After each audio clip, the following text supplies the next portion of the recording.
للنبي الكريم وآله وأصحابه الكرام الفاتحة. أعوذ بالله من الشيطان الرجيم. بسم الله الرحمن الرحيم. الحمد لله رب العالمين الرحمن الرحيم مالك يوم الدين إياك نعبد وإياك نستعين اهدنا الصراط المستقيم صراط الذين أنعمت عليهم غير المغضوب عليهم ولا الضالين آمين. قال المصنف رحمه الله تعالى ونفعنا به والمسلمين بعلومه في الدارين آمين يا رب العالمين. السلام عليكم ورحمة الله وبركاته.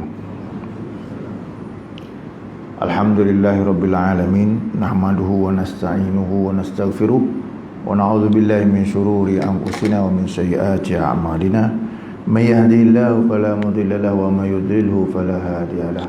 قال الله تعالى في القرآن الكريم وهو أصدق القائلين قل بفضل الله وبرحمته فبذلك فليفرحوا هو خير مما يجمعون.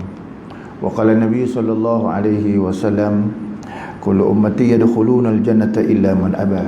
قالوا ومن يأبى يا رسول الله؟ Man ata'ani faqad ata'a Allah wa man asani faqad aba, atau kama qala Nabi sallallahu alaihi wasallam.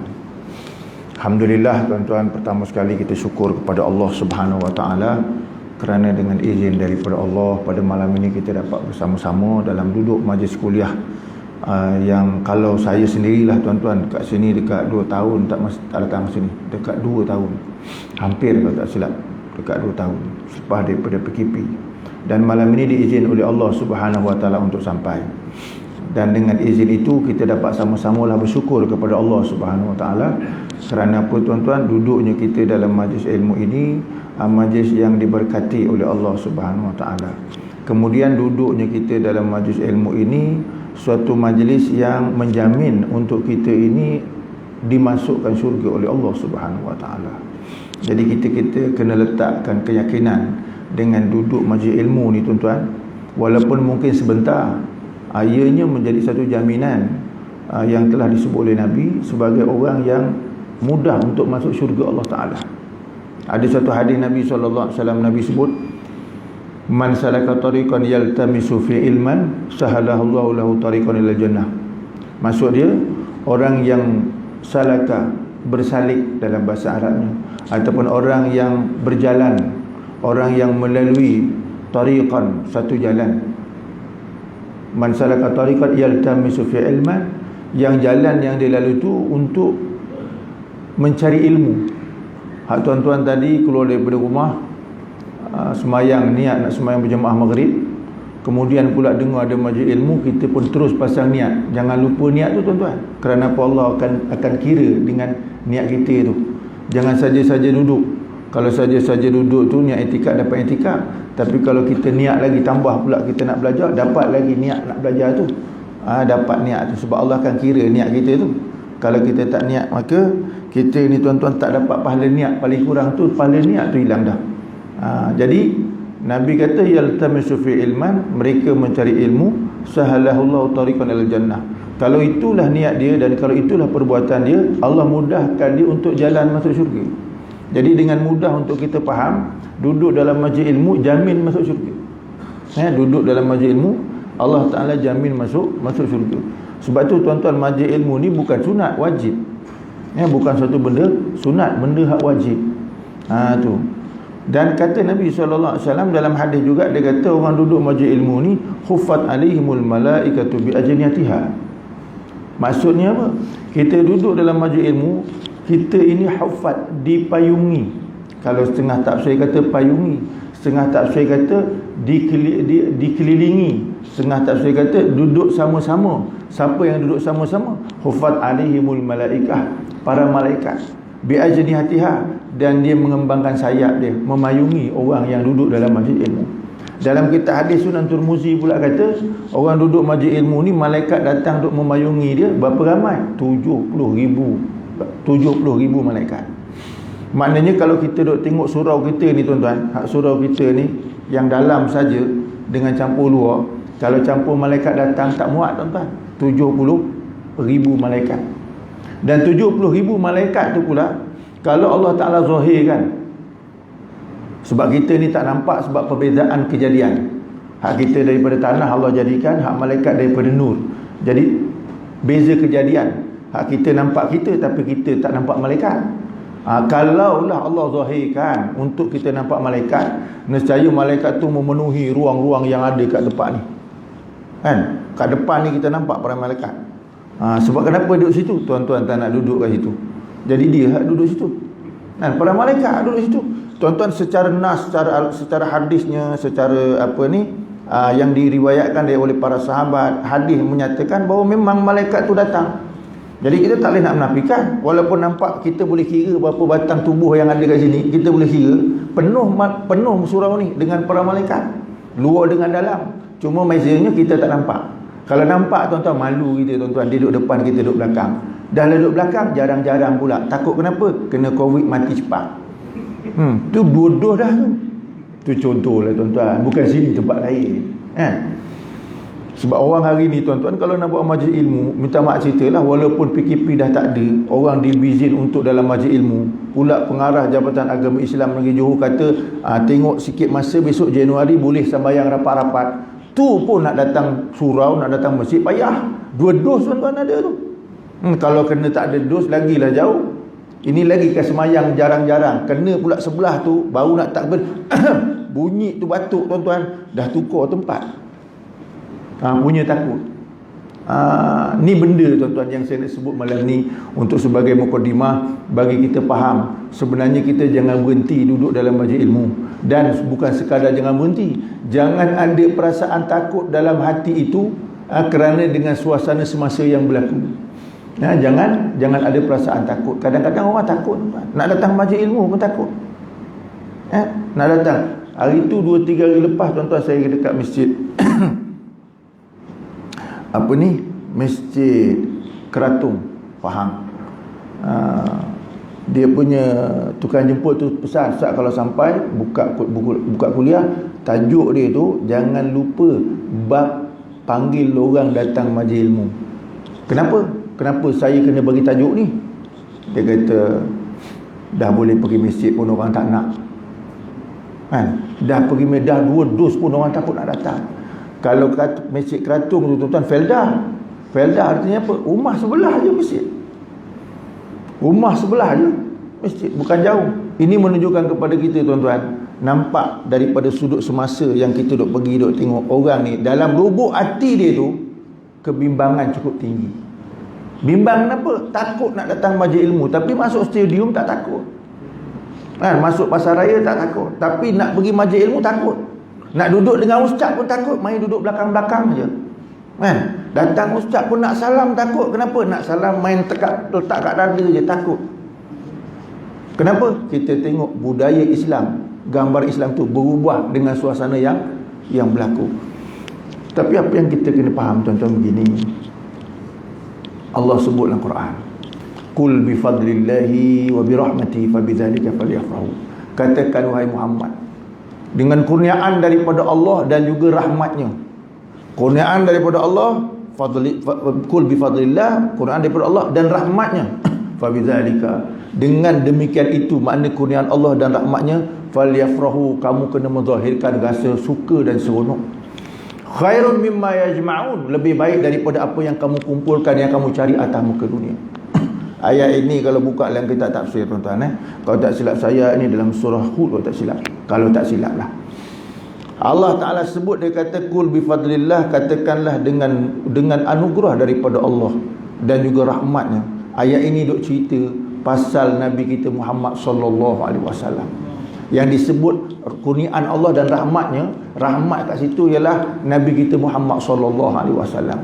Kan ayat tu walaupun secara secara lafziahnya tak ada nama Muhammad, disebut cuma rahmat, kita boleh hurai dengan ayat yang lain, wa ma arsalnaka illa rahmatan lil alamin. Tidak ada aku utus engkau wahai Muhammad, tidak aku utus engkau wahai Muhammad kecuali engkau datang tu sebagai rahmat sekalian alam. Jadi rahmat kat situ menunjuk Nabi Muhammad sallallahu alaihi wasallam. Allah Ta'ala sebut dengan rahmat dengan Nabi Muhammad ni tuan-tuan, kita kena falyafrahu, rasa seronok, rasa suka, rasa bangga, kena ada rasa seronok. Jadi dengan arti kata lain, kalau dengan Nabi Muhammad kita pun kena rasa seronok, apa yang Nabi Muhammad bawa pun kita kena rasa seronok. Maknanya Nabi Muhammad bawa Quran pun kita rasa seronok, Nabi Muhammad bawa Islam pun kita rasa seronok. Artinya beramal dengan Quran pun rasa seronok, kita beramal dengan Islam pun rasa seronok. Jadi tuan-tuan, kalau itulah yang diperintahkan oleh Allah dan itulah yang dibawa oleh Nabi Muhammad, itu yang dihuraikan oleh para ulama berdasarkan kepada kitab tafsir, begitu juga hadis Nabi. Kalau kita buat satu analisis ataupun kita buat satu perbandingan zaman hari ini, orang nak amal Islam masa seronok atau tidak? Kalau kita duduk tengok, masuk dekat masjid surau tu pun kita dah nampak dah orang tak berapa nak seronok, tak berapa nak ceria. Betul? Macam Mam, betul tak kakak? Nak masuk surau itu jangan cerita padang bola, jangan cerita warung, jangan cerita tempat-tempat lain.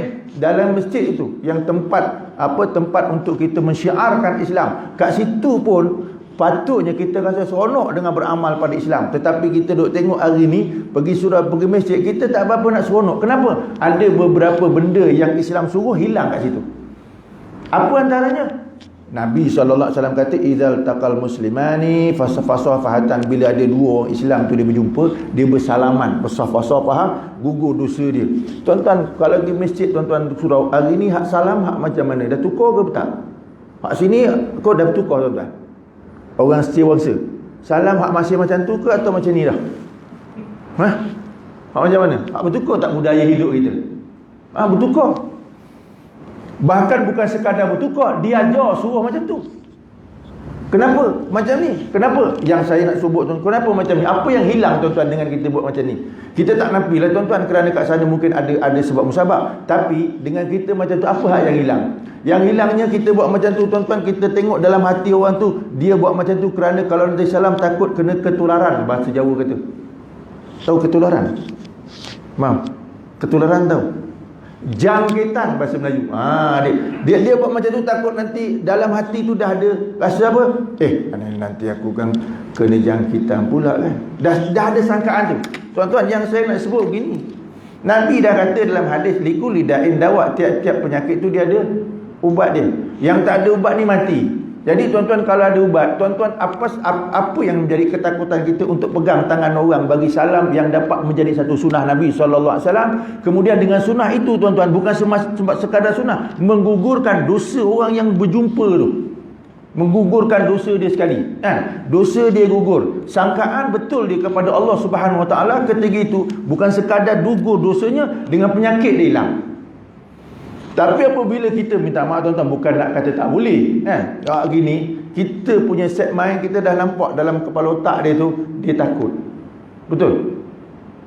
Dia takut. Dan ada sangkaan lain mungkin kat situ, macam-macam lah. Padahal kita ni tuan-tuan kena bertawakal kepada Allah.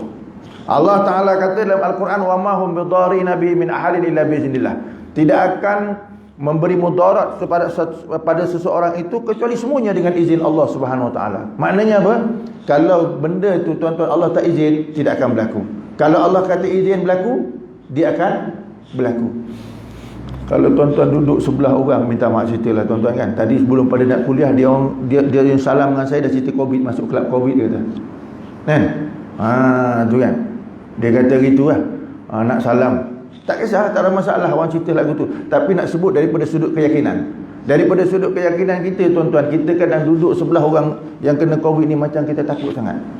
Padahal kalau Allah Ta'ala kata tidak akan berjangkit, maka tidak akan berjangkit. Tapi kalau Allah Ta'ala kata berlaku dengan izin Allah Ta'ala, duduklah kat rumah tuan-tuan, pasti akan kena. Tu. Jadi apa yang saya nak sebut hari ni apa? Orang hari ni dia punya tawakal kepada Allah Ta'ala banyak hilang. Tawakal kepada Allah banyak hilang. Jadi bila tawakal kepada Allah Ta'ala ni banyak hilang tuan-tuan, kerana kebimbangan apa? Kebimbangan orang ni dia takut dengan mati. Tak gitu tuan-tuan.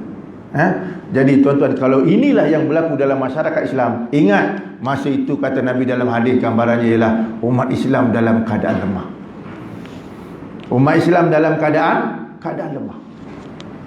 Bila mati tadi itu, mati yang Allah Ta'ala jadikan sebagai makhluk untuk hinggap kepada setiap makhluk di manusia, yang pasti akan berlaku, sama ada ia sakit ataupun tidak, senang ataupun tidak, kaya ataupun miskin, bila dia datang pasti akan berlaku. Tetapi kalau hak mati, benda yang telah ditetapkan oleh Allah Ta'ala, sudah menjadi satu ketakutan dalam hati orang. Ingat tuan-tuan, masa itu orang Islam dalam keadaan lemah. Lemah macam mana? Kat sana banyak benda kepincangan yang berlaku. Apa dalilnya? Apa bukti dia? Nabi SAW pernah sebut, tuan-tuan boleh baca dalam kitab yang ditulis oleh almarhum Tuan Guru Ustaz Fahmi Zamzam, yang baru meninggal tuan-tuan, baru tak lama, baru tak lama lagi tuan-tuan. Karangan kitab dia tu ada satu kitab yang dikarang, nama tajuk kitab tu 40 hadis akhir zaman, yang ngarang dia. Tuan-tuan buka kalau tak silap saya tuan-tuan, dalam kitab tu hadis yang ke-7 ke ke-8 wallahu alam. Boleh semaklah tuan-tuan, boleh baca. Hadis tu berbunyi, yushiku an tatada alaikum umam kama tada al-aklatu ila qas'atiha. Hampir akan berlaku pada umat aku ini, di mana orang Islam, iaitu umat Nabi Muhammad sallallahu alaihi wasallam, dikerumuni oleh umam. Umat tu umat orang kafir mengerumuni orang Islam. Tuan-tuan tengok benda ni berlaku ataupun tidak? Dah berlaku ke, sedang berlaku ke, ataupun akan berlaku ke, ataupun memang situasinya kita ngadap, kita berdepan dengannya. Apa kata Nabi gambarannya? Kama tada'a al-aklatu ila qas'atiyah. Macam mana kamu tengok orang makan dalam dulang. Orang makan dalam dulang, bukan makan seorang-seorang. Tengok orang makan dalam dulang tuan-tuan. Mana ada orang makan dalam dulang letak kat depan, dia duduk belakang? Mana ada? Tak gitu tuan-tuan. Dia mesti duduk keliling dekat-dekat. Dalam dulang. Begitu. Jadi sahabat Nabi SAW tanya dengan Nabi SAW dengan suasana itu, bila Nabi kata orang Islam ni akan dikerumuni oleh orang-orang kafir macam orang makan dalam dulang, sahabat Nabi tanya, amin killah nahnu yawma idzin ya Rasulullah. Kami ni masa tu, wahai Rasulullah, yang kau gambarkan kami itu sikit ke ramai? Dia kata, jawab Nabi SAW, dia kata, bal antum kathir walakinnakum ghusaun ka ghusa'is sayl. Kamu ni ramai, tetapi kamu macam buih di lautan. Kalau tuan-tuan kita duk tengok buih kat lautan, kena pula empah dengan ombak, hancur berderai. Itu gambaran dia. Soalan saya, Mang, dekat muka bumi hari ini bukan zaman dulu, berapa bilion orang? Agak-agak berapa? Dunia hari ini, now, bukan dulu, berapa bilion orang? Tak campur Islam kafir. Betul tu, antara 6 hingga 7 bilion. Daripada 6 hingga 7 bilion tu orang Islam berapa bilion?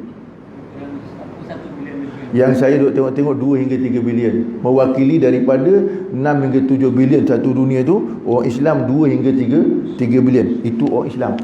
Soalan saya tuan-tuan, sikit ke orang Islam tu? Ramai. Kalau bilion ni tuan-tuan, 1000 juta. 1 bilion 1000 juta. Kalau 2-3 bilion, ramai orang Islam. Tetapi kita duk tengok hari ni tuan-tuan, kuasa ketenteraan, kuasa ekonomi hari ni dunia dipegang oleh siapa? Adakah dipegang oleh orang Islam? Dan sehingga orang Islam boleh berbangga dengan kedudukan identiti Islam dia, yang disebutkan oleh Nabi SAW, al-Islam ya'lu wa la yu'la alih. Islam tu tinggi, tak ada lebih tinggi pada Islam.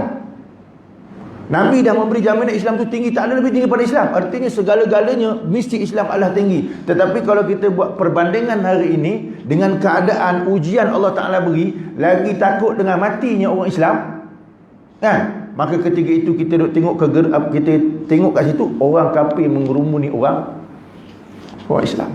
Nabi SAW kata kita tu ramai masa tu, bukan sikit, ramai. Kalau saya buat sedikit perbandingan tuan-tuan, zaman Nabi dengan kita. Saya baca sejarah zaman Nabi, masa Nabi SAW pergi haji wida. Kalau tuan-tuan baca dalam sejarah lah, Nabi ni pergi haji wida, haji yang terakhir. Nabi daripada Madinah ke Mekah. Daripada Madinah tu yang ikut sama-sama dengan Nabi pergi haji. Tak campur yang dia daripada Yaman, daripada Mekah, sekeliling, tak campur. Hak yang daripada Madinah tu dengan Nabi. Ulama' duk kira orang yang ikut dengan Nabi sama-sama haji wida ialah 120,000 orang. 120,000 orang sahabat Nabi yang pergi sama-sama daripada Madinah dengan Nabi. Kalau campur hak yang luar-luar tu lagilah ramai, tapi yang ikut dengan Nabi 120,000. 120,000 kita buat penisbahan dengan kita, menang kita lagi 2 hingga 3 bilion. Kan? Menang kita lagi. Kalau ikut bilangan, menang kita lagi. Tapi Nabi kata hak 120,000 tu, Nabi kata khairul qurun qarni summa yalunahum summa yalunahum. Sebaik-baik kurun itu kurun zaman aku, dan kemudian zaman berikutnya iaitu zaman sahabat, kemudian zaman berikutnya zaman tabi'in. Nabi buat satu penegasan sebaik-baik zaman. Kalau nisbah daripada orang tuan-tuan, kalah kita. Tapi kalau ikut matematik, sepatutnya kita menang. Betul tak? Ikut matematik lah, sepatutnya kita menang. Yang itu yang kita kena buat compare. Kenapa jadi macam tu? Awal-awal saya sebut, kenapa kita mesti suka dengan Nabi Muhammad? Kenapa kita mesti suka dengan Islam? Kenapa kita mesti suka dengan Al-Quran? Kenapa kita mesti suka apa juga yang datang daripada Nabi? Ni tuan-tuan, hari ni orang nak beramal dengan Islam, dia rasa macam tu apa nak suka. Tu yang saya gambarkan tadi macam tu. Kan? Gambaran tu. Kena ada seronok sehingga diiktiraf oleh Allah Subhanahu Wa Taala. Tuan-tuan, kita duk tengok tu. Nabi tak kata lagi apa yang menimpa umat Islam sehingga digambarkan orang-orang kafir tak rasa takut dengan orang Islam. Nabi kata begini. Tuan-tuan jangan rasa apa takut tuan-tuan ataupun pelik apabila saya cakap sikit batuk. Jangan kadang ustaz ni sihat tak sihat. Tuan-tuan jangan ada suuzon macam tu. Tuan-tuan kena ada husnuzon. Bila ada husnuzon tu, Allah Taala punya ustaz tuan-tuan punya husnuzon tu diterima oleh Allah Taala, sihat. Jangan tuan-tuan tu ustaz ni kejap-kejap batuk ni sihat ke tak sihat. Tu. Baik. Nabi sallallahu alaihi wasallam kata, kenapa berlaku macam tu? Orang Islam ramai tapi macam buih di lautan. Nabi kata wala yanzi'annallaha min qulubi aduwikum al-mahabbah wala yakzifannallaha fi qulubikum al-wahan. Allah cabut istilah naza'a dalam hadis tadi. Naza'a tu cabut. Apa yang dicabut? Daripada lubuk musuh-musuh kamu. Maknanya orang kafir, musuh Islam. Siapa dia? Maka Allah cabut dalam hati dia tu al-mahabbah, kegerunan. Musuh Islam tengok orang Islam tak rasa gerun. Dia tengok tak rasa gerun. Tengok orang pakai serban, tengok orang pakai jubah, tengok orang pakai ridak duk berjalan, dia tak rasa gerun. Tak sama macam zaman Nabi. Zaman Nabi SAW tuan-tuan, zaman Nabi Muhammad SAW, orang belum jumpa Nabi takut dah. Zaman hari ni tuan-tuan, kita duk tengok zaman hari ni, orang nak Islam dia takut. Contoh, kerajaan Kedah tak sambung lesen judi. Kan? Kalau tuan-tuan punya lubuk hati orang Islam, tuan-tuan setuju tak? Setuju tak? Tak sambung, kan? Tapi tuan-tuan tengok dekat Facebook, dekat apa Insta, dekat apa ni, dekat surat khabar, media elektronik, hak yang bela tu siapa? Ada tak orang Islam? Maksudnya bela apa ni supaya judi jalan juga. Kalau orang yang tak Islam tu dia tak apa dia lawan, itu lantak dia lah. Tapi ni ada orang yang ucap 2 kalimah syahadah tu. Ada orang yang ucap 2 kalimah syahadah. Tengok dalam keadaan tu. Jadi artinya apa? Suasana kita dah berbeza zaman Nabi SAW.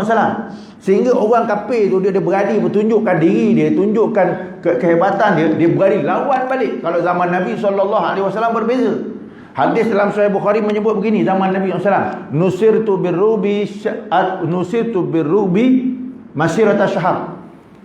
Maksud hadis tu dia kata aku, Nabi Muhammad kata aku dibantu oleh Allah Subhanahu Wa Taala. Bantu hak macam mana? Birrughbi. Perkataan rughbi itu maksudnya di lubuk hati musuh Allah, orang-orang kafir itu rasa gerun dengan Nabi, rasa takut dengan Nabi. Berapa jauh rasa takut dia? Masirata syahr, iaitu sejauh sebulan perjalanan. Kalau tengok dalam sejarah Nabi SAW, sebulan perjalanan tu, kalau naik unta zaman dulu, daripada Mekah ke Masjidil Aqsa tu sebulan. Pergi balik tu 2 bulan. Sekali pergi sebulan. Mana jauh tu? Artinya apa? Kalau ada orang kafir dekat Masjidil Aqsa tu, Nabi dekat Madinah, Nabi dekat Mekah, dah rasa takut dengan Nabi Muhammad dah, belum jumpa lagi. Dengar nama dah rasa takut dah. Itu disebut dalam hadis Nabi SAW. Gerun musuh Islam dengan Nabi Muhammad SAW. Belum jumpa dah takut. Kita berdepan cabut lagi. Bukan musuh Islam, kita hak cabut lagi. Tuan-tuan, kita kena faham. Nabi kata apabila orang-orang iaitu musuh Islam ini dicabut kegerunan dia kepada Islam, dan orang Islam itu pula wala yakhzifannallah qazafa, tu makna dilemparkan dalam hati orang-orang Islam itu al-wahan, penyakit wahan. Penyakit wahan itu pula kata Nabi bukan satu penyakit. Penyakit wahan itu bahasa Arab mewakili 2 penyakit, iaitu hubbud dunya wa karahiyatul maut, mencintai dunia dan takut mati. Karahiyah takut mati, benci mati. Tuan-tuan, hari ni orang takut tak kalau kena penyakit mati? Bila mati itu sudah menjadi satu ketakutan, penyakit dalam hati, Nabi SAW kata dalam hadis, ketika itu orang Islam dalam keadaan lemah. Orang kafir tengok orang Islam pun tak ada izzah.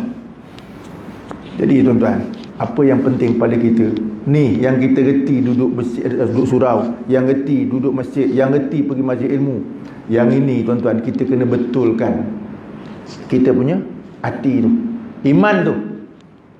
Jangan ada rasa takut dengan manusia, takut dengan Allah. Jadi kalau hak yang ada ni tuan-tuan, betul dia punya kekuatan iman ni tuan-tuan, walau ramai mana pun musuh Islam, orang akan takut. Itu hak penting tu. Tapi kalau yang pergi masjid tu pun sendiri dah goyang, kan? Yang pergi masjid sendiri dah goyang, akidahnya dah goyang, imannya dah goyang, silaturahimnya pun dah hancur. Silaturahim, tuan-tuan, orang hari ni bila dengar kata sakit dia, duduk berjiran orang sebelah rumah batuk, tak berani nak ziarah. Mana? Kadang hak yang batuk tu adik sendiri pun tak berani nak ziarah, nak ziarah tak berani. Kenapa? Nanti tadi saya sebut ketularan. Dia takut dalam kepala otak. Padahal kalau Allah Taala, padahal dalam Quran kata, Allah kata benda tak ada mudarat, dia tak akan berlaku. Kalau Allah Taala kata berlaku mudarat, tak akan berlaku. Tapi kalau Allah kata mudarat, bagilah 18 dah berlaku, tuan-tuan. Keyakinan ini perlu ada dalam hati kita. Keyakinan ini maknanya apa? Mudarat itu datang daripada Allah. Husnuzan kita ni tuan-tuan, yang masalahnya kita punya hati ni dah suuzon dengan Allah Ta'ala. Itu yang Allah Ta'ala bagi. Nabi SAW sebut dalam hadisnya, dia kata ana inda dhanni abdi bi. Hadis kursi, tuan-tuan boleh tengoklah hadis kursi. Nabi kata, Allah SWT berfirman, ana inda dhanni abdi bi. Aku ni disangkaan hamba aku. Iza zakartani, bila dia ingat kepada aku. Maknanya apa? Allah ni zan kita, ana inda zanni abdi, aku di sisi sangkaan hamba aku. Kalau sangkaan hamba tu baik, baik dapat dia. Kalau sangkaan hamba tu tak baik, tak baik dapat dia. Tu. Tuan-tuan, belajar psikologi tuan-tuan, belajar psikologi. Sini ada tak doktor perubatan? Ada tak doktor perubatan? Ada? Nak tanya sikit lah. Tuan-tuan tengok, kalau doktor perubatan ni saya pernah tanyalah doktor perubatan. Orang sakit pergi jumpa doktor, dia sakit jumpa doktor, dia sakit ni, tapi bila doktor punya servis, doktor punya motivate, doktor punya cakap, belum bagi ubat sihat dah, kan? Tanya kat doktor, berapa peranan ubat dengan penyakit orang datang? Mesti doktor kata 10% saja peranan ubat kepada pesakit, 10%. Hak lain tu set mind, minda kita, kan?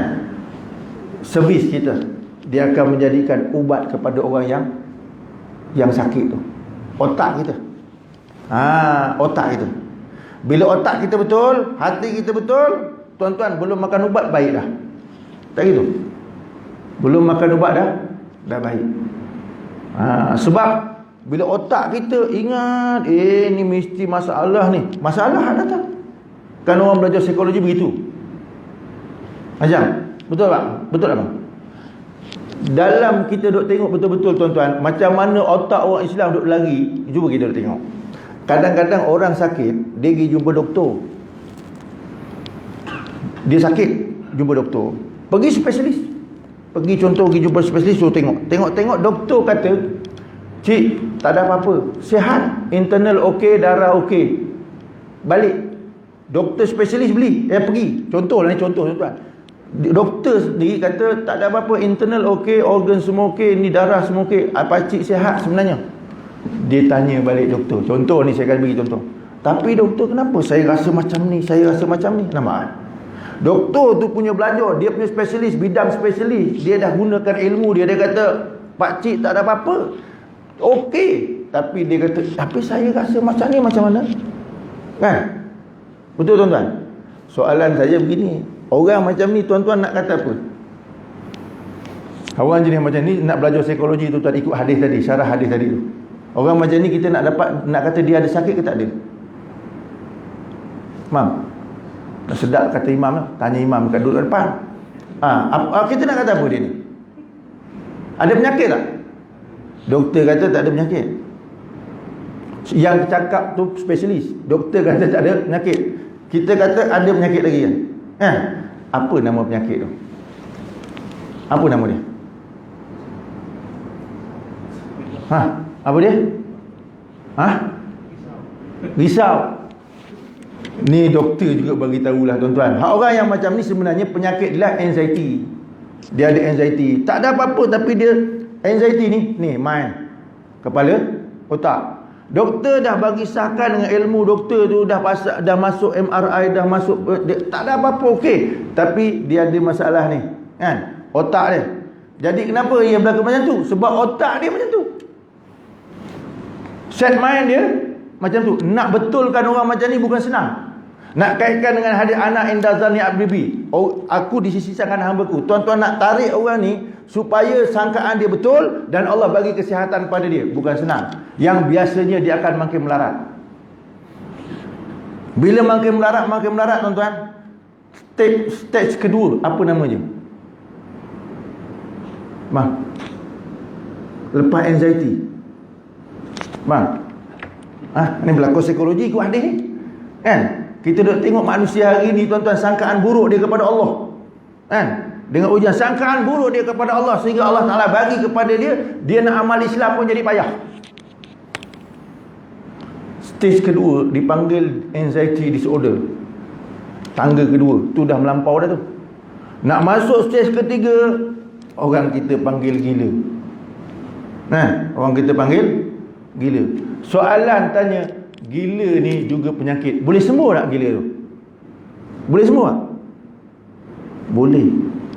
Penyakit tu boleh sembuh. Kenapa? Dah Nabi kata tiap penyakit ada ubat, yang tak ada ubat mati je. Lain tu ada ubat dia. Artinya apa? Dia mula daripada, bila otak ni tuan-tuan, remote control dia mana? Otak ni remote control dia mana, Mam? Hati.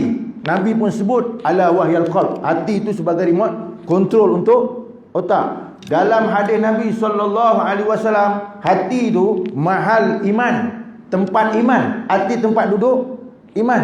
Betul tuan-tuan? Kalau kontrol dia iman hak tak betul, otak jadi tak betul, sangkaan dengan Allah Ta'ala jadi tak betul, agak-agak penyakit datang atau tidak dalam badan? Datang. Artinya tuan-tuan, yang jadi masalah hari ini ialah soal keimanan kita tu yang tak betul dengan Allah Subhanahu wa Ta'ala. Yang tak betul dengan Allah Subhanahu wa Ta'ala. Nah, yang itu yang dibetulkan. Soal yang zahir tu carinya ubat. Pergi nak cari doktor, pergi cari ubat, SOP, cari. Itu usaha ikhtiar dalam pahaman i'tiqad ahli sunnah wal jamaah. Tapi hak yang nak soal masalah iman itu tidak dibetulkan. Tidak dibetulkan. Ini yang penting. Takwa kita, tawakal kita kepada Allah, yang akan menimpa kepada umat Muhammad, yang umat Muhammad ni jadi lemah. jadi lemah. Bukan kerana fizikalnya tu sakit, bukan kerana fizikalnya tak hebat, tetapi kelemahan daripada iman yang duduk dalam hatinya. Iman itu jadi lemah. Begitu. Jadi kena betulkan balik iman tu, sangkaan baik kita kepada Allah. Kalau kita tanya tuan-tuan, orang bila dia dah jumpa spesialis beribu habis jumpa spesialis, bukan RM1 2. Pergi hospital biasa bolehlah RM1 2 bayar tu. Pendaftaran RM1 2 boleh bayar gitu kan. Tapi spesialis bukan RM1 2, RM3-4 ribu kan. Habis duit dah, tapi tak settle masalah. Bila tak settle masalah, siapa dia jumpa lepas tu? Orang kena penyakit macam ni, siapa dia jumpa lepas tu? Bomoh lah. Itu kalau hak jenis kepala tak betul, dia mesti jumpa bomoh. Kalau hak jenis betul sikit, pergi jumpa ustaz kan. Pergi jumpa ustaz, kita tak payah pergi jumpa bomoh lah. Hak berjumpa tu nampak buruk sangat, kata pergi jumpa ustaz. Masa pergi jumpa ustaz tu pun tak betul lagi. Kenapa? Dia mesti tanya dengan ustaz tu, ustaz bagi tolong tengok saya ni, saya dah pergi jumpa spesialis, dah habis duit dah kata, tapi doktor kata tak apa-apa, tapi saya rasa macam ni. Cuba ustaz duk tengok-tengok siapa hentam saya. Ayat dia kan? Siapa hentam saya? Siapa yang sihir saya? Nampak atau tidak tuan-tuan?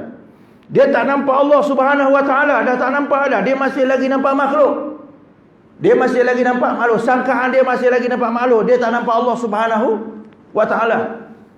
Doktor dah sahkan tak ada apa-apa, tapi dia rasa apa-apa. Dia pun kata, ni siapa yang tembak saya, siapa yang sihir saya tuan-tuan. Dia nampak orang buat jahat pada dia, padahal apa yang berlaku pada dia tu jahat dah.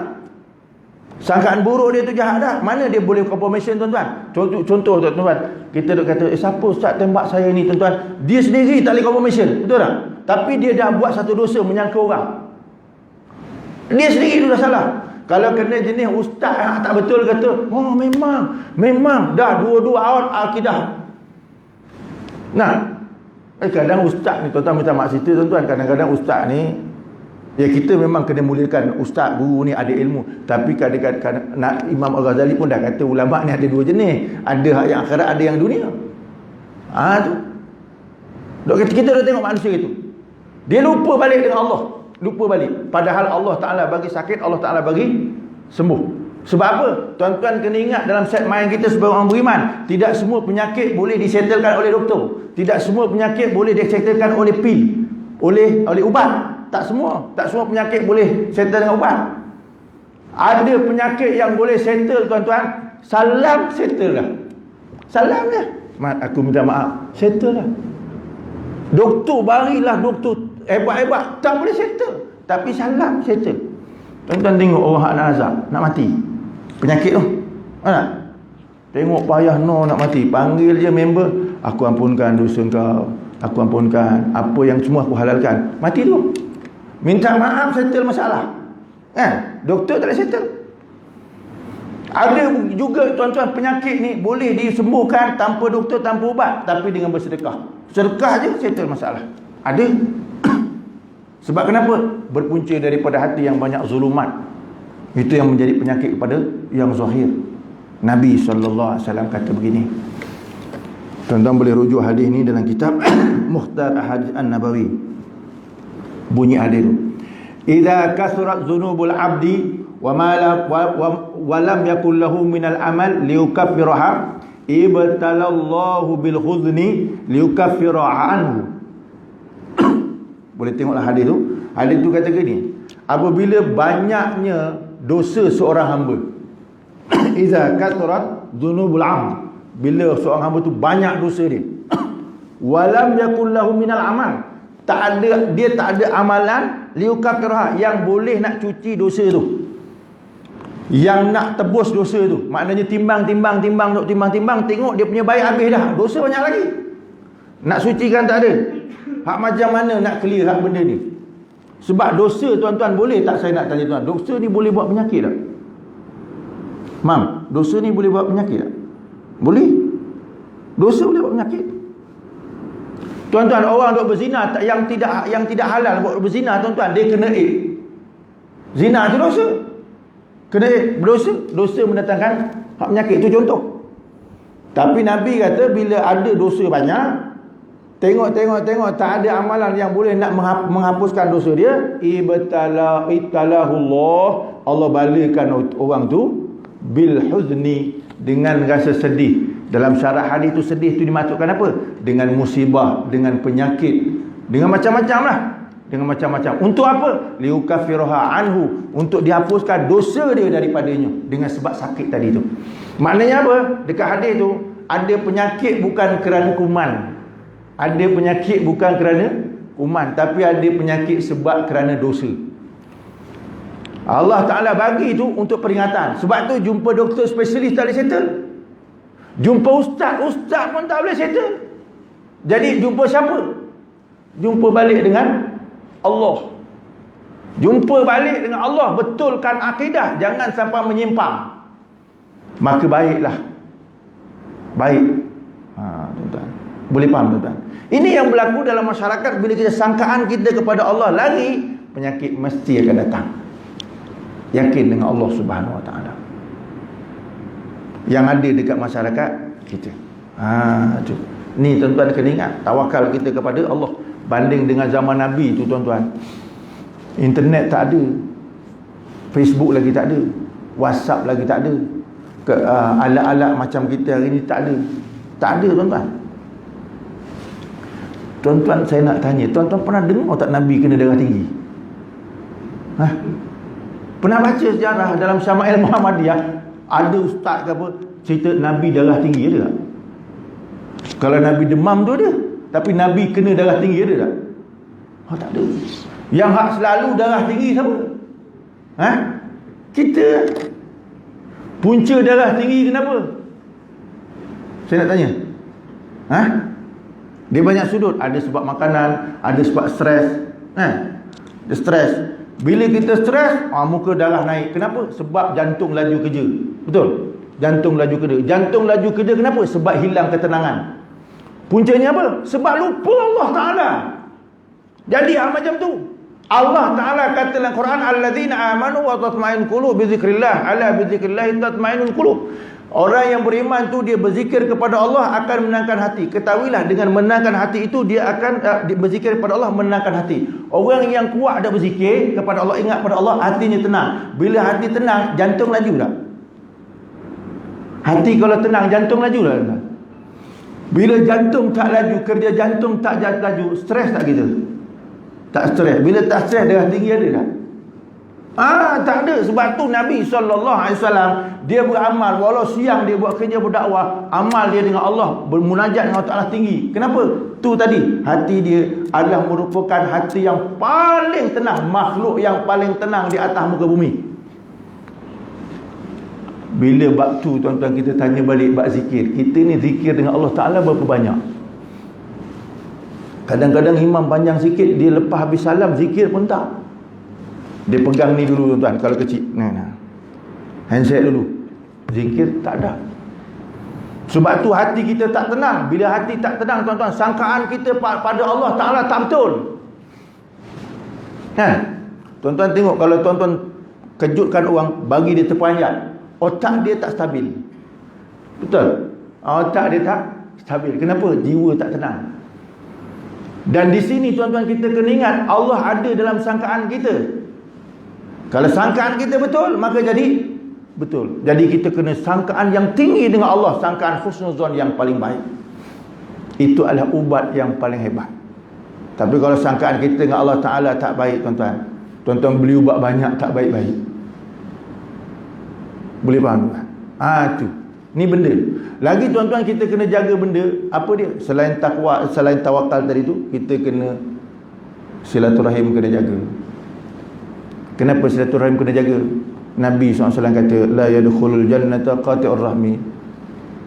Orang tak akan masuk syurga kalau dia putuskan silaturahim. Tak akan masuk syurga. Artinya nak masuk syurga ni very simple. Jaga silaturahim, masuk syurga. Itu mafhum mukhalafah dia. Tak masuk syurga, putus silaturahim. Artinya jaga silaturahim, masuk syurga. Jadi nak masuk syurga ni, dia punya kerja tak susah. Kerja tak susah. Tak payah pakai duit. Tapi kalau silaturahim tak jaga tuan-tuan, start awal dekat dunia tu susah dah. Belum lagi masuk dalam kubur. Belum lagi di hari akhirat. Maksud saya tuan-tuan, budayakan bagi kita selain beri salam tu salam. Jangan kita takut tuan-tuan. Tu sebab bila kita lupa dengan syariat Islam, gaya hidup dengan tawakal pada Allah, kita mudah dipengaruh oleh orang barat. Kita mudah dipengaruh oleh musuh Islam. Mudah sangat. Saya cerita ni bukan maksud saya anti SOP, tak tuan-tuan. Kan? Yang SOP ambil, yang kalau nak ambil ubat ambil, jumpa doktor jumpa. Cuma yang kadang-kadang kita nampak lubangnya ialah soal akidahnya tak betul. Otaknya tu dengan Allah Ta'ala tak betul. Nabi Musa AS dia pernah sakit gigi tuan-tuan. Baca sejarah, Nabi Musa dia pernah sakit gigi. Bila dia sakit gigi, dia ngadu dengan Allah Ta'ala. Boleh sambung lagi ni tuan-tuan? Boleh? Dah masuk isyak dah? Oh 2 minit. Nak bang ke nak terus? Azan dulu saya sambung dulu. Sambil-sambil nak minum ni sambung lagi. Belum azan lagi. Jadi Nabi Musa ni dia sakit gigi. Dia ni seorang Nabi dan Rasul yang boleh bercakap dengan Allah Ta'ala. Wa kallama Allah Musa taklima. Jadi dia sakit gigi ni, kita ambil pedoman ni tuan-tuan. Yang ni pedoman ni selalu orang hilang. Bila dia sakit gigi, dia ngadu dengan Allah Ta'ala. Dia kata, ya Allah, aku ni sakit gigi, ubat apa yang aku nak kena makan? Allah Ta'ala kata dengan dia kata, wahai Nabi Musa, kau pergi kat pokok, satu pokok tu kau pergi, kau ambil daun dia, kau kunyah, kau akan baik. Dia pun pergi pokok tu, ambil daun dia, kunyah, elok. Sehat dia, tak kena sakit gigi. Selepas beberapa masa yang lama, sakit gigi datang balik. Sebab gigi kita ni bukan seketul. Kan? Berapa bang gigi kita? Tu tuan-tuan, berapa bang gigi kita? Semua 30 dah pernah kira. Saya pernah tuan-tuan pergi satu masjid tu, saya tanya, cerita pasal Nabi Musa ni, saya tanya, bang pernah tak kira gigi sendiri? Kan? Tanya berapa? Dia tak ada jawab. Saya tak pernah kira, Ustaz. Kan? Maknanya apa tuan-tuan? Gigi tu nikmat daripada Allah. Setiap nikmat walau satu wajib disyukuri. Tanpa disyukuri, itu yang kadang-kadang kita sakit gigi selalu. Kan? Tu tuan-tuan. Jadi dah masuk. Nak habiskan cerita ke nak bang dulu? Azan dulu. Hak kita bagi tahu hak orang yang jenis tak pergi surau tu, dia nak semayang kan. Tuan-tuan azan dulu. Saya no problem, boleh jalan terus. Bismillah.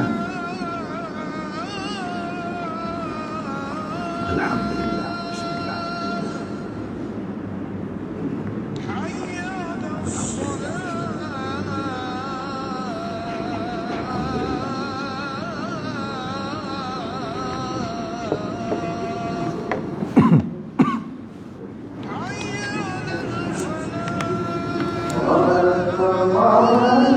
Allahu Akbar,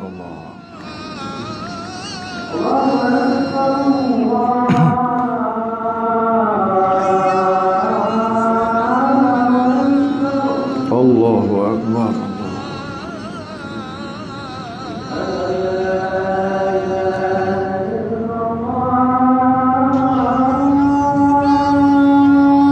Asyhadu an la ilaha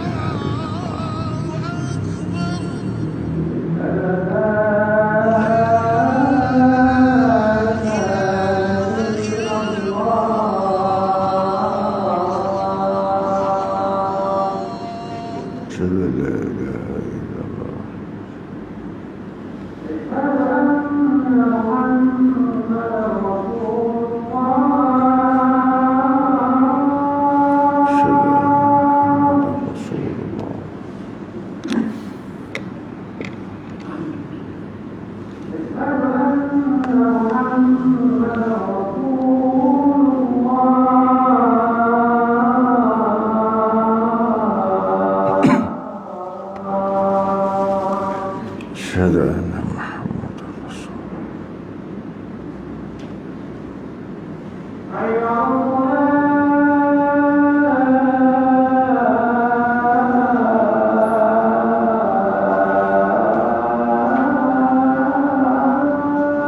La haula wala quwwata illa billah.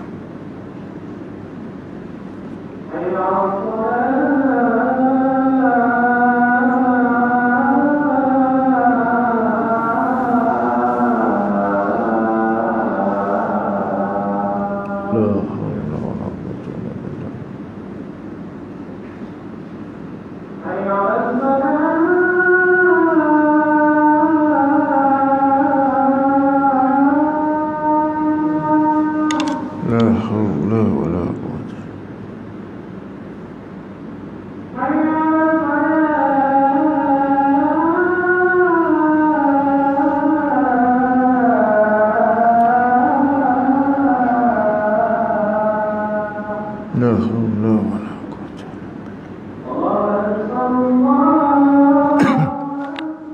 Allahu akbar, Allahu akbar.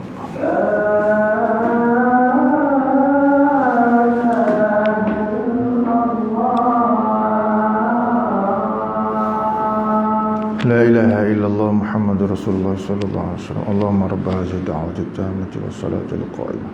Ati Muhammadan al wasilah fadila wa ba'al maqam Muhammad alladhi wa innaka la tarqam. Rabbi fil li wa li wa li mu'min.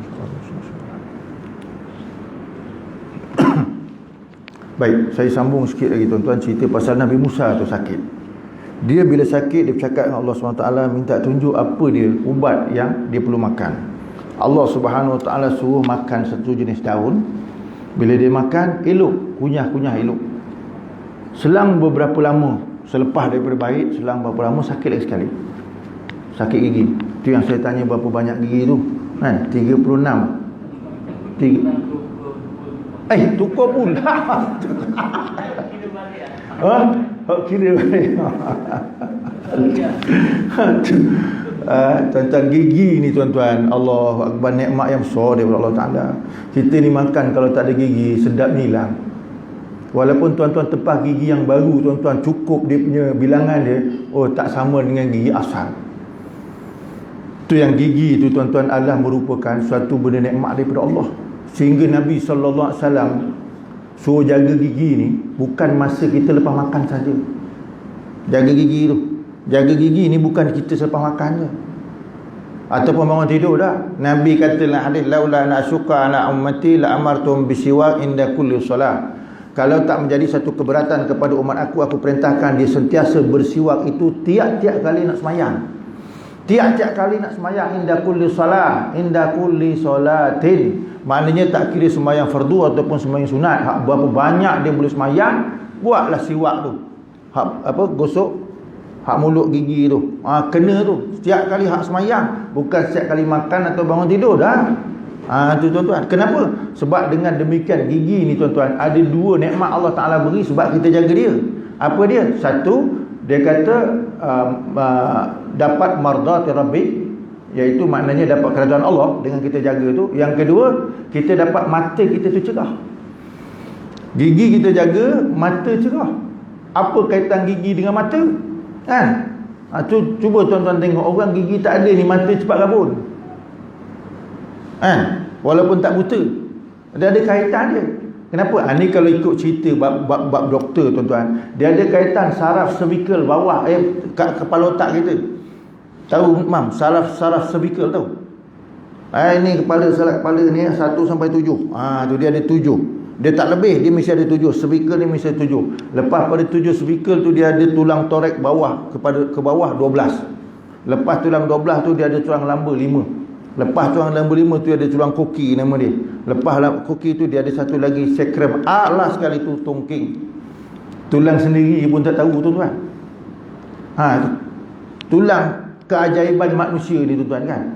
Tu kena kaji. Sebab tu selalu disebut man arafa nafsahu faqad arafa rabbahu. Orang kenal diri dia, dia kenal Tuhan dia.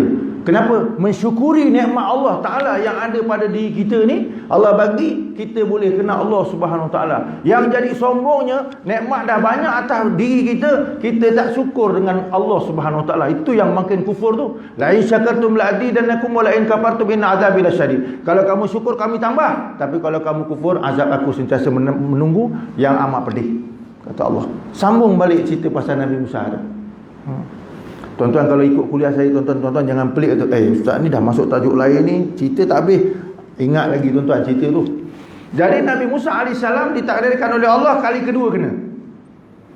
Kali kedua kena sakit gigi. Kan? Dia kali kedua sakit gigi, dia pergi ambil daun yang dulu Allah Ta'ala suruh. Dia pergi ambil daun tu, ambil kunyah, tak baik.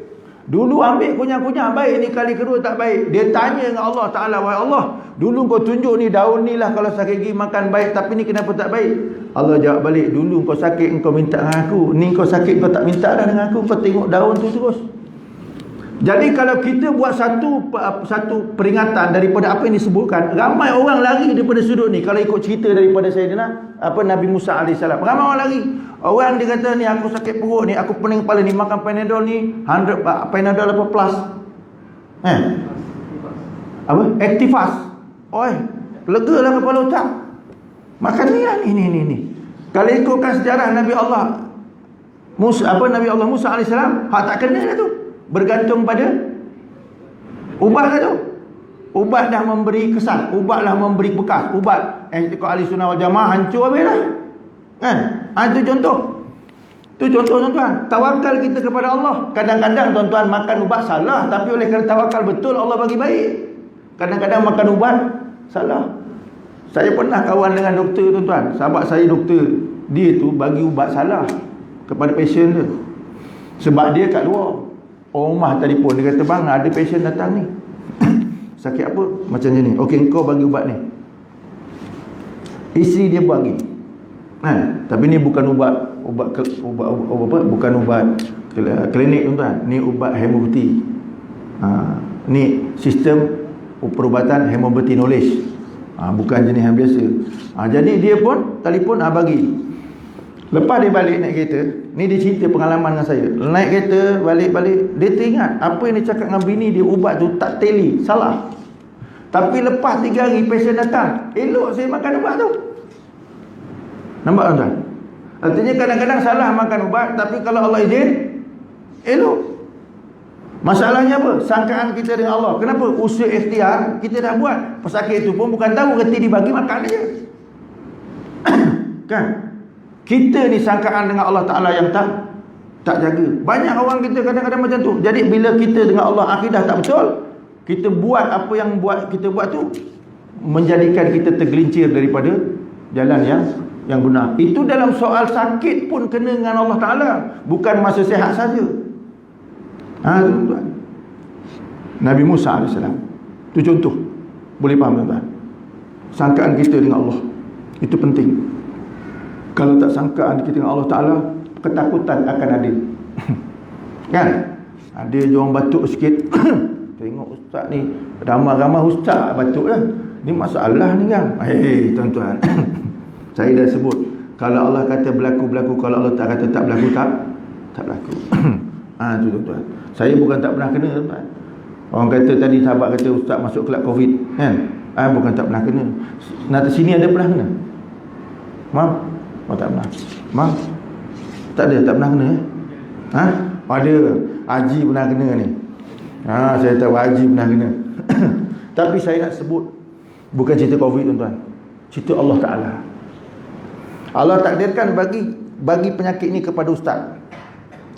Kenapa? Habis dia selalu ngajar orang, suruh bertawakal, suruh sabar, suruh apa semua kan. Ni aku bagi kau macam mana dengan ilmu. Contohlah tuan-tuan. Memang kena Allah Ta'ala bagi. Bila Allah Ta'ala bagi je tuan-tuan, bukan ustaznya saja, bini dua dia pun kena. Yang tukang jaga tuan-tuan, yang tukang jaga saya lah anak saya. Saya tak pergi ke hospital. Anak saya, anak sulung saya perempuan, anak sulung saya lelaki, dua-dua ni jaga. Dia jaga tak pakai PP apa dia panggil tu, PPV apa, kan? Dia pakai ni je. Makan saya, minum saya, dia jaga. Pukul 2 pagi kalau saya rasa tak berapa sedap, saya kejut bangun, saya suruh picit. Bila picit bukan jenis bluetooth jauh tuan-tuan, kan? Tak ada, pegang kan. Bila buat swab, okey. Bila sampai kepada lepas 7 hingga 8 hari, negatif, clear. Tapi biasanya sakit belum hilang kan. Yang saya nak sebut tuan-tuan, anak saya ni tidur sebelah saya sampai sekarang tak kena apa-apa. Dua-dua tu, lelaki perempuan, tak kena apa-apa. Memberi maksud apa? Secara akidah, secara Islamnya, Allah kata kalau tak akan berlaku, tidak akan mudarat, tak akan berlaku. Kalau Allah kata berlaku, tak berlaku. Ustaz saya tuan-tuan tu yang ikut saya, dia jaga 10 anak murid saya. 10. Ada sampai semput apa semua dia jaga. Sehat semua tu, dia tak apa-apa. Pergi swab test 2 kali nak tengok betul tak betul. Tak ada benda. Kenapa? Sebab kita ajar dah, ingat dengan Allah Subhanahu Wa Taala, sangkaan jangan buruk kepada Allah Subhanahu Wa Taala. Sebab Allah Taala kata kalau mati, kalau tak mati Tak mati. Sakit macam mana pun kalau Allah kata tak mati, tak mati. Tapi kalau sihat macam mana pun, ketawalah kuat mati. Kan? Yang ini penting sangkaan kita kepada Allah. Penting akidah tu kena penting. Jangan kita lagi, tapi banyak yang macam tu, lupa dengan Allah. Boleh faham tak? Oh, jangan takut pula tuan-tuan. Ustaz batuk ini. Itu biasalah tuan-tuan. Saya baru dapat menantu tuan-tuan, tapi 3 hari sebelum nak dapat menantu tu, nikahkan anak tu tuan-tuan, kena swab dekat Jabatan Agama. Nak nikahkan anak kena, yang kena swab ni pengantin lelaki, bakal pengantin lelaki, perempuan dan wali. Kita ni pula jenis Allah Ta'ala bagi ilmu. Anak nak nikah kita tak serah kat orang, kita letak, kita nikahkan sendiri. Tapi ikut prosedur lah, ikut kat jabatan, bawa kita nikahkan. Tapi nak pergi masuk dalam kena swab, kita swab lah. Masa nak pergi swab tuan-tuan, saya batuk macam mana tuan-tuan tengok orang sekarang ni. Swab negatif. Kenapa? Dah kita yakin dengan Allah. Jangan kita kurangkan 100% yakin dengan Allah. Tu dia. Kena ingat. Saya sebut ni supaya tuan-tuan sendiri tak rasa bimbang. Keluar surau ni, okey segar, jangan saya bimbang lah ni. Kenapa ustaz tu? Ingat, likulli da'in dawa', tiap-tiap penyakit tu ada ubat. Yakin dengan Allah, tu penting. Ini tak yakin dengan Allah, masalah tuan-tuan. Masalah tu yang kita kena jaga sungguh-sungguh. Ada satu lagi cerita tuan-tuan, belum pada nak berhenti. Ni boleh sambung lagi ni? Boleh? Saya pernah pergi satu masjid tu tuan-tuan. Kita dah kuliah ni, kasih masa bang, dah bang kita sambung lagi 10 minit. Tanya, boleh sambung sikit? Boleh. Kita sambung sikit lagi. Kali kedua kita tanya, boleh sambung sikit? Tak berani nak ngangguk. Nak ngangguk tu tak berani je tu. Tu. Saya sambung sikit dah tuan-tuan, sikit je nak buat cerita. Cerita kedua. Ni bab cerita sakit juga, kena betul kita bersangkaan. Tuan-tuan, kita ni, badan kita dengan badan kita ni, kita jangan terpedaya dengan badan kita.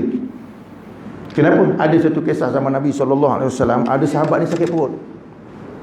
Sahabat ni sakit perut, dia jumpa dengan Rasulullah, dia ngadu, wahai Rasulullah, aku ni sakit perut. Bagi sikit pandangan apa ubat dia. Nabi kata, khuz asal, pergi ambil madu. Nabi kata, pergi ambil madu. Dia ni bila Nabi cakap, ikutlah ambil madu. Makan madu, bila makan tak elok, pergi ngadap lagi sekali. Makan madu dah tak elok.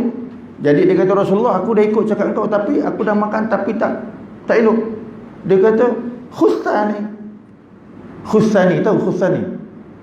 Panggil, ambil kali kedua, maknanya ambil madu lagi sekali. Ambil madu lagi. Sebab Nabi kata, sebab Nabi ni tak bohong. Wa ma yantiqu 'anil hawa, Nabi tak cakap dengan hawa nafsu dia. In huwa illa wahyu yuha, dia cakap dengan wahyu dia. Wahyu daripada Allah Subhanahu Wa Taala, bukan dengan hawa nafsu. Mana kalau Nabi cakap ni mesti betul. Dah sifat wajibnya pun sidik, mustahil baginya kadhib. Jadi Nabi cakap diikut. Kali kedua makan.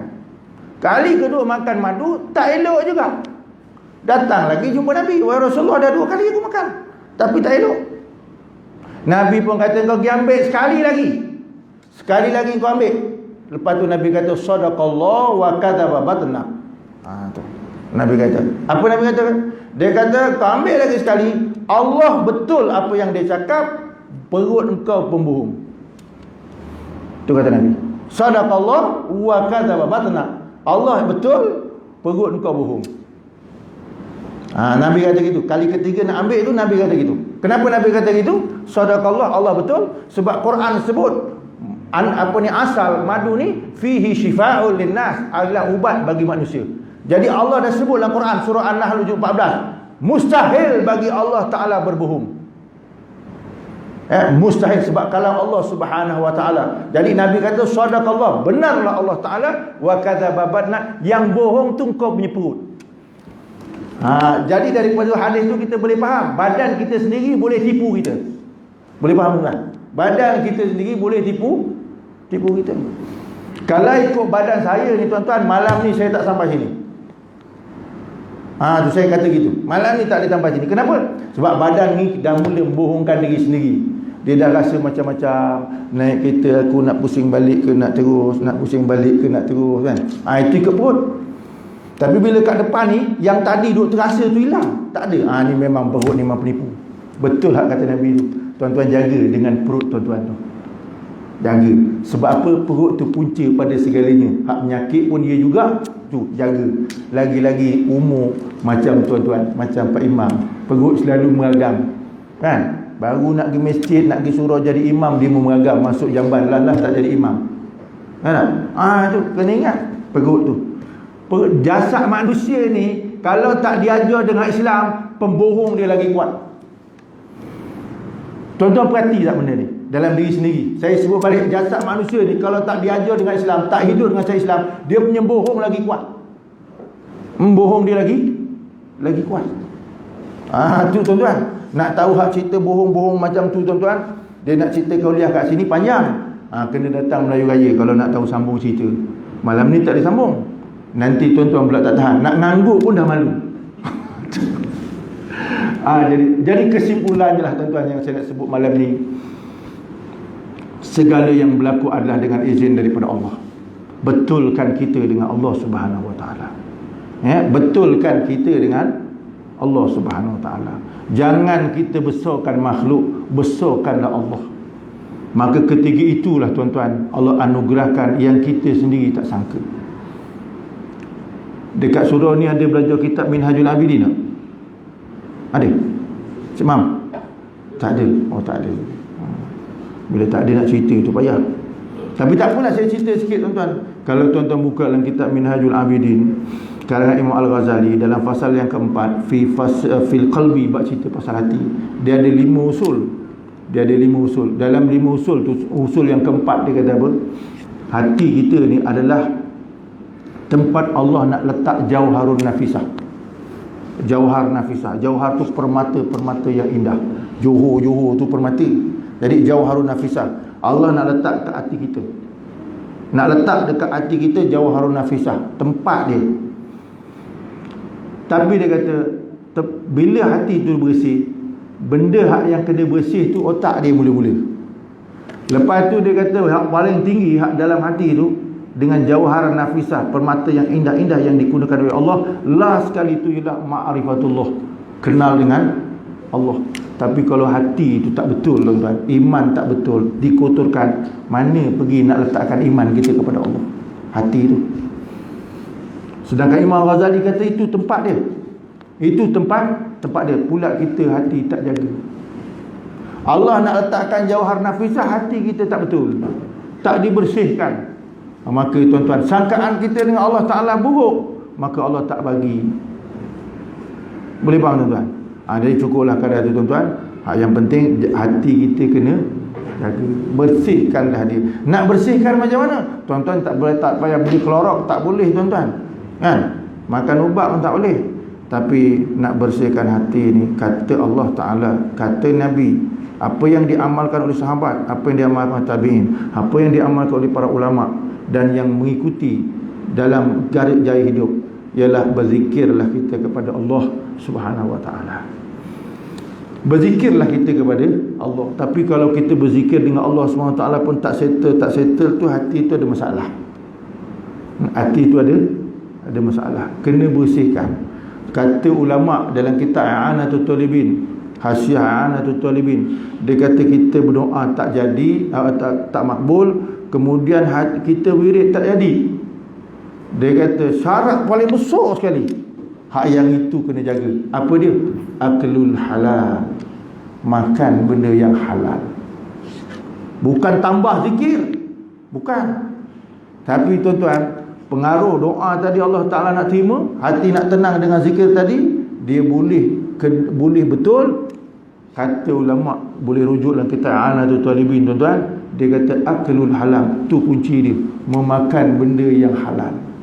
Makanan halal tu dia akan pengaruhi hati kita, mampu tak mampu zikir, doa kita makbul tak makbul. Tapi kalau makannya tak halal, memang tuan-tuan, duduk kuliah ni pun tak payah zikir, boleh tidur. Kan? Duduk kuliah tak payah zikir, boleh tidur. Kena pula dengan aircon lagi, dah ada aircon pasang lagi kipas, oh lagilah. Punya tak sejuk tu tuan-tuan. Ni jenis darah panas, nak kata buaya tak pula. Kan?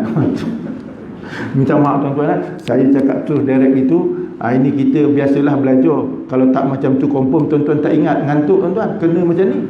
Ada satu masjid semalam saya pergi kat masjid Ca'ah tuan-tuan, dah di aircon tak macam ni, pasang lagi kipas, lepas tu aircon depan bawah lagi. Allah, kita pula ni jenis memang kalah sejuk kan. Tu jenis orang sekarang ni tuan-tuan, punya nak sedap beribadat kena sejuk. Tu kena sejuk. Kalau tak sejuk tu tuan-tuan, payah. Kenapa? Badan dia dah panas. Kenapa? Darah dah hayus. Tu kalau panjang sarah tu, panjang sarah dia tuan-tuan. Cukuplah kadar tu kan. Nak cakap ni bukan boleh nak berhenti, tapi kena berhenti. Faham tuan-tuan? Cakap ni kalau kita tak disuruh berhenti, tak berhenti tuan-tuan. Bukan saya, tuan-tuan pun sama. Dah nak lalak mata pun bercecil lagi dengan rumah, cakap lagi, tak berhenti. Betul tuan-tuan, kalau tak disuruh berhenti. Betul tak? Kalau Allah tak bagi tuan-tuan ngantuk mata, tak bagi masa tidur, agak-agak tuan-tuan berhenti bercakap tu tidak? Kecuali memang tuan-tuan sampai masa stroke tak boleh cakap, itu tak boleh cakap. Tapi selagi mana boleh hidup, selagi mana nyata, selagi mana segar, tak tidur, memang bercakap. Memang bercakap. Kalaupun tak bercakap dengan orang, dia bercakap dengan diri sendiri, duduk relax, duduk termenung, mata tak nak tidur. Jadi Allah bagilah kau kena tidur, tak boleh tidak kena tidur. Bila tidur bukan tak bercakap, langsung tak ingat. Nampak tuan-tuan? Itu dia fitrah manusia. Manusia ni tuan-tuan, kalau Allah tak susun jadualnya, gila dia hidup dia. Kalau Allah tak bagi tuan-tuan remote control dalam badan dia, tak bagi rasa ngantuk, tak bagi rasa penat, gila dia. Jadi berterima kasih banyaklah dengan Allah. Bila kita ngantuk je, alhamdulillah. Kena alhamdulillah dengan Allah Taala tuan-tuan. Ngantuk alhamdulillah. Ni ngantuk tak alhamdulillah. Ngantuk saja tidur je. Itu yang kurang ajar tu. Duduk kuliah pun tak ada alhamdulillah, tidur kurang ajar. Wallahu a'lam. Aqulu qawli hadha wa astaghfirullah li wa lakum. Bismillahirrahmanirrahim. Allahumma inna nas'aluka ilman nafi'an, qalban khashi'an, wa amalan mutaqabbala, wa rizqan halalan tayyiban, wa sya'an mubarakan, yaqinan sadiqan wa lan qaima. Alhamdulillahirabbil alamin. Assalamualaikum warahmatullahi wabarakatuh.